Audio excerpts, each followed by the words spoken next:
কোনো ইসলামী দেশে গণতন্ত্র সফল হয় না, পাকিস্তান তার প্রমাণ, বাংলাদেশ তার প্রমাণ। বুধবার সকালে প্রাতঃভ্রমণে বেরিয়ে এমনই মন্তব্য বিজেপি নেতা দিলীপ ঘোষের।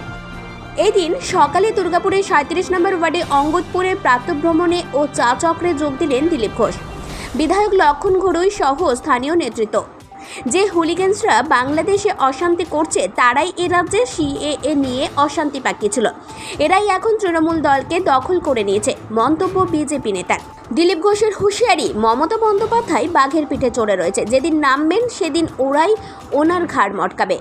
বাংলাদেশে যখন এরকম কোনো গন্ডগোল হয় কেউ কন্ট্রোল করার চেষ্টা করে না, হুলিগানদের হাতে চলে যায়। দুর্ভাগ্য, এটা বাংলাদেশের মতো একটা গরিব দেশ, আর সেখানে এরকম ঘটনা চলছে। ব্যবসা বাণিজ্য সবকিছু, অর্থনীতি খুবই ক্ষতিগ্রস্ত হবে, ওখানকার মানুষেরই ক্ষতি হবে। আমি জানি না ওখানকার লোকেরা এসব ভাবে কিনা।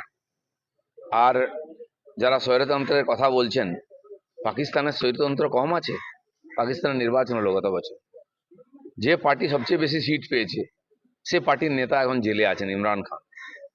সরকারে কারা বসে আছে? যারা মেজরিটি পায়নি। আমার মনে হয় কোনো ইসলামিক দেশে বোধহয় গণতন্ত্র সফল হয় না, সেটা তার প্রমাণ। যাই হোক, কিন্তু আমরা পড়োশি দেশ হিসাবে সবসময় আমাদের চিন্তা থাকে, দেশেরই জিনিস। এই ধরনের লোকেরা এখানে সিএ পাস হওয়ার পরে আগুন জ্বালিয়েছিল, বাড়িঘর লুট করেছিল, দোকানপাট জ্বালিয়েছিল, স্টেশন জ্বালিয়েছিল।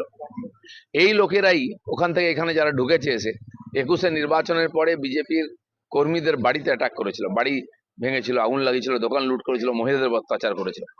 আর এরা এখন টিএমসি পার্টিকেও দখল করে নিচ্ছে এখানে।